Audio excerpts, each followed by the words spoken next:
guys, how you doing? jpsarrireviews here, and welcome again to another reaction video. And in today's video, I want to talk about the newest Kickstarter from Tomy, Back to the Future DeLorean at 1/10 scale diecast model. Now at this moment right now, it's fully funded. So we're going to cover that today. We're going to look at the stuff that is offered here, the things that you should be looking forward to, the good, the bad, all of that. We're going to cover that in this video. So I'm here right now at Tomy's website. And for those who are unfamiliar with Tomy, this company, just to give you an idea, because some people were not completely aware of Tomy. A lot of people were thinking that this is just a brand new company. No, this company has been in business for a long time. Just to give you an idea, Tomy is actually is a division, the international division, or in this case, the American division of Takara Tomy, the company who owns Transformers alongside Hasbro. Now, Hasbro is the one that has the American, the North American, the Westerner, actually the international license to, or at least are the ones that cover internationally. In Japan and parts of Asia, it's covered by Takara Tomy. Both companies, they own Transformers. Now, Takara Tomy, or Tomy in America, also is the owner of ERTL. For those who are familiar with diecast models, they produce a lot of models. I've been collecting ERTL products for many years, and they are fantastic models. They're the best, in my opinion, one of the best diecast modelers in the business, at least in the commercial side. So this company is not new to the market. This company has been in business for a long time, and next year they're going to celebrate the 100th anniversary. And this case from Tomy, that was founded in 1924 in Japan. And Takara was actually founded in the 60s, so the companies, they merged with each other. They're one company now. So we're here right now, and I'm showing you on the website. I will have the link to the description as usual for those who are interested. But when you go to you click here on Back Now on Kickstarter, you go to this page. This is the page that we're going to use. And as you can see, they already got the pledges that they needed. They were supposed to, at least to get it going, $250,000, which I think is really low in comparison to other Kickstarters. They started pretty strong, and they are all over that now. There's 679,000 at the moment I'm filming this, and there are 1,866 backers, and they have 29 days to go. They are doing amazing, and that is great. That is great news for this campaign. And of course, it's awesome. Last year, and I supported that. I'm still waiting for the Enterprise model that went on their Kickstarter campaign, although they did not do it through Kickstarter. They do it themselves through their own website. And that campaign, it got to the point that it was kind of like doubtful that it will come to the end. It took forever to move forward, and at some point, even through the live videos, they were saying that perhaps the project would now go through. They would not have the green light. But ultimately, the last few days, they were able to achieve the goal, and that was amazing. But it took forever. Now, they learned from those mistakes, and to be honest with you, they have done a much better job promoting this from days. It's been weeks they've been talking about it.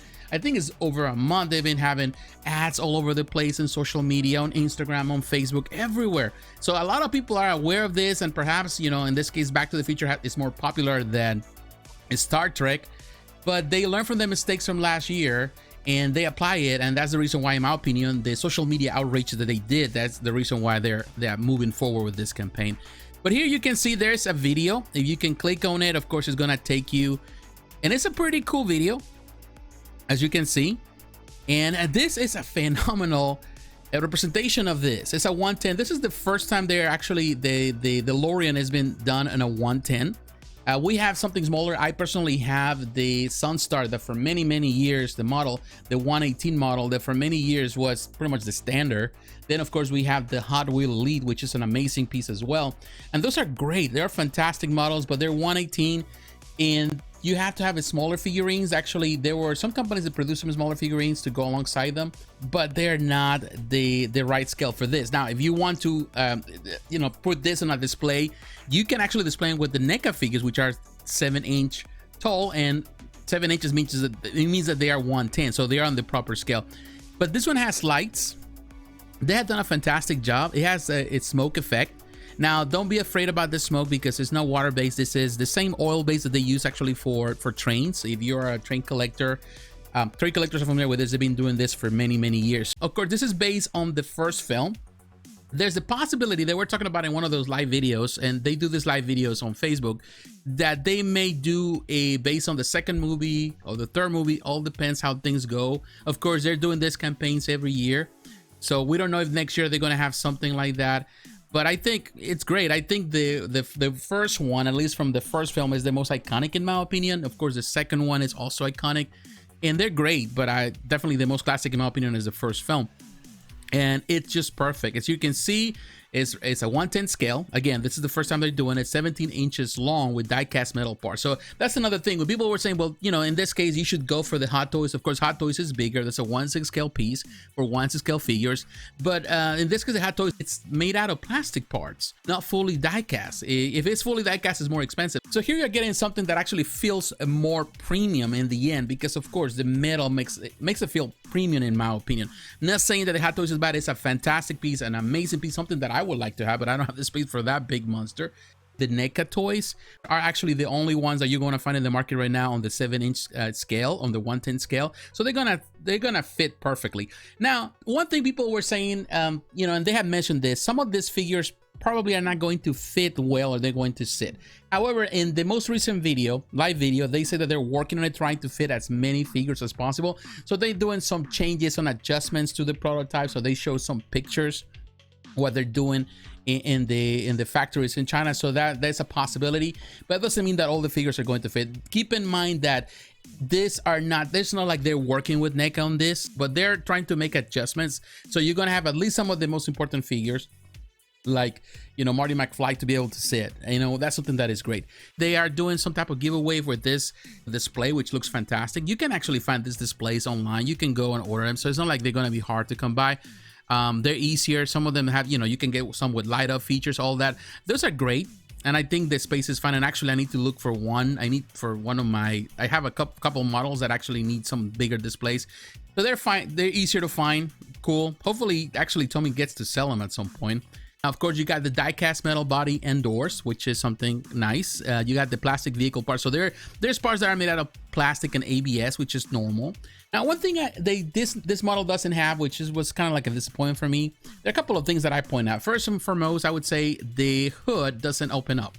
Which, if you know a DeLorean, it's not like the motor is in the front, it's always in the back, so it's not like it's going to have access to it, but it was more like a compartment. What the Hot Toys does is that's where you actually install the batteries. That's the place where you control the batteries. So it would be nice if actually they would have done that. For some reason, they said that it was not possible. I guess it has to do something with trying to save in some cost on that. Most diecasts, even you can actually position the wheels in different ways. That's not going to be possible. It's another saving cost decision on this. Also, the wheels don't have, I think, was that Goodyear, because if you have to put a brand on the tires, I'm sorry, on the rubber, then you have to pay also royalties to that company. So they actually saving money by doing so, which I understandable. The Sunstar model doesn't have it. The Hot Wheels Elite has it, which is fine.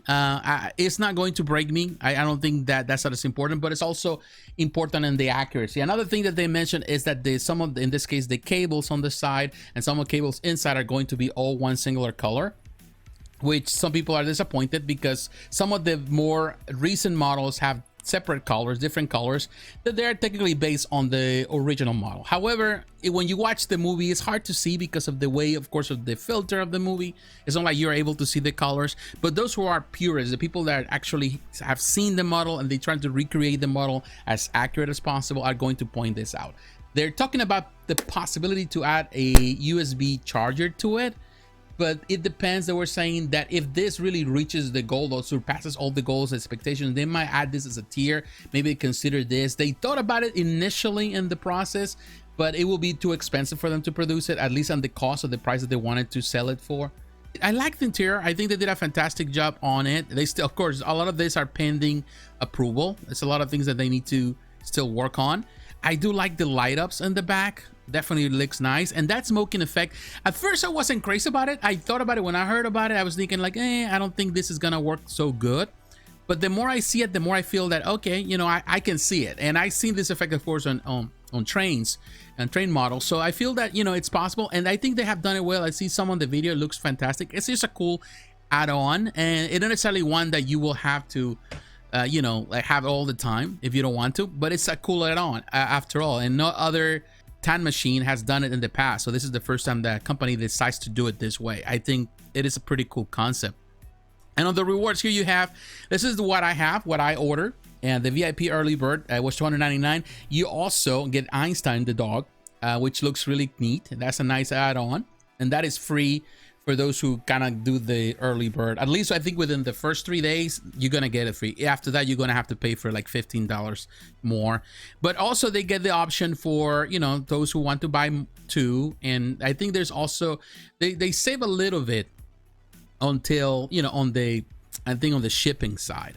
You can buy up to 5, which is you know, for some people are going to do this for maybe they need a lot so they can resell. You know, this is going to sell. So I know that some people are going to resell. Some people are already doing it because initially, you know, like there was like and I'm going to talk about it at the end of the video, the $5 reservation thing. And there's a lot of, there was a big thing going on in the on the Facebook group in reference to that, and a lot of people dissatisfied. So we're going to cover that in a moment.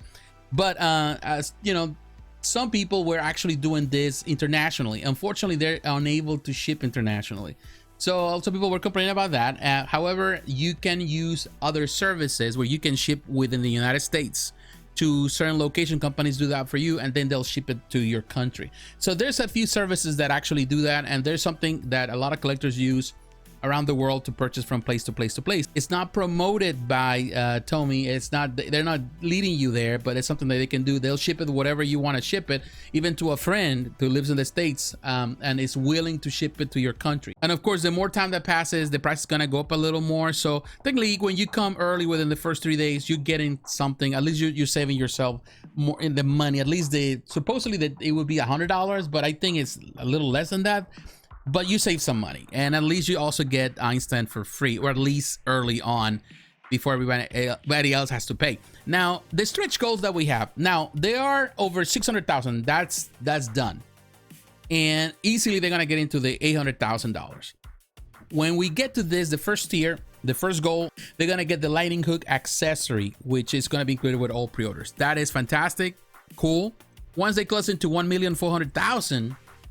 And which is a really big number, they're gonna give you some flames. Now, these are just some renditions they did. They look ugly for sure, but on the last video, or the live video, they were talking about that they're going to kind of design them in a way. They're gonna be not painted but translucent plastic, something that you have seen with other models. Even when you see effects that you see with statues, you know, I've seen a lot with action figures. So they're gonna use some of that just to create the effect. They're gonna be 2 separate ones. They're gonna look better than what they look right now. This is just a rendering just for now.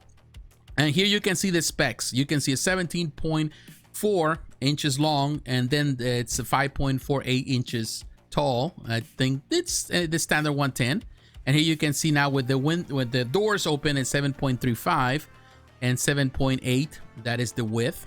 Now, last year even though they were able, here you can say they able to achieve what they wanted with the Enterprise. It wasn't an easy journey. Now, keep in mind that the Enterprise was more expensive than this. It was paying like $500 for the Enterprise. I think that was the price, if I remember. It was at least $500. So they needed more money because that is a much bigger model. It requires a lot more. It has more lighting. It has a lot of different small little parts. So they needed more money, and definitely it was hard for them to get. They got there. Adam Savage from Tested had to make a video, and I think that kind of pushed him a little more, but definitely they were struggling until they were able to do it. Now, I'm coming to Facebook to show you the page. For those who are unfamiliar or haven't seen it, which would be surprising if you don't spend time on Facebook, but if you're only here on YouTube, and then you can see this, and I will have the link in the description for you. But here, they have done a really fantastic job with the whole thing, the whole promotional thing. Here's where you can see the live videos. This is the most recent live video. And as you can see, right, it's Marty McFly from Naked right there. Perfect scale, perfect size. Unfortunately, the way this figure is designed, it doesn't fit well. And the way they designed this, in this case, the vehicle. However, they said that they're making adjustments. And in this video, they showcase the images of the adjustments of the prototype, of things that they're doing already in order to engineer this in the right way. So I love that they do this. I love, follow this. This is the best way actually to get in contact with these guys, or at least to talk to these guys directly, or look at these guys. If you want to know more, then there is a Facebook group, and I will have also the link for those who are interested if you want to sign up to this group. This is where everything is happening, and this is where everybody's talking. this is what everybody's upset too, because, and I want to talk about the $5 thing. There was and I think this is one thing, and I want to actually touch base. Well, I want to touch on that right now, just to kind of give my opinion or share how I feel about this one. Now, there was a lot of initially there was some type of VIP process. You know, that's what we receive initially. Of course, I followed Tomy because I've been following them for ERTL and all that stuff, and of course I follow I supported the enterprise. So of course I got all that information. They were saying, like, if you sign up for VIP, then you're gonna get the early bird pre-order gift, whatever. As many companies do. If you're such a collector, or in other companies you collect from other companies, many companies do that all the time. You know, action figures, all that stuff. Companies do it. So, people sign up thinking, okay, it's $5. Maybe it's gonna be used towards whatever you pay. They're gonna give you the heads up. Unfortunately, there was a lot of miscommunication on the whole process. And I think, and some of it has to do also with the way Tomy did not really, I don't think they were prepared for this success. I think based on what they did last year and how they struggled last year to get this stuff done, I feel that they were thinking that they wanted to measure and gauge the reception of this with the $5, with people signing up for the, for the early pre-order, whatever.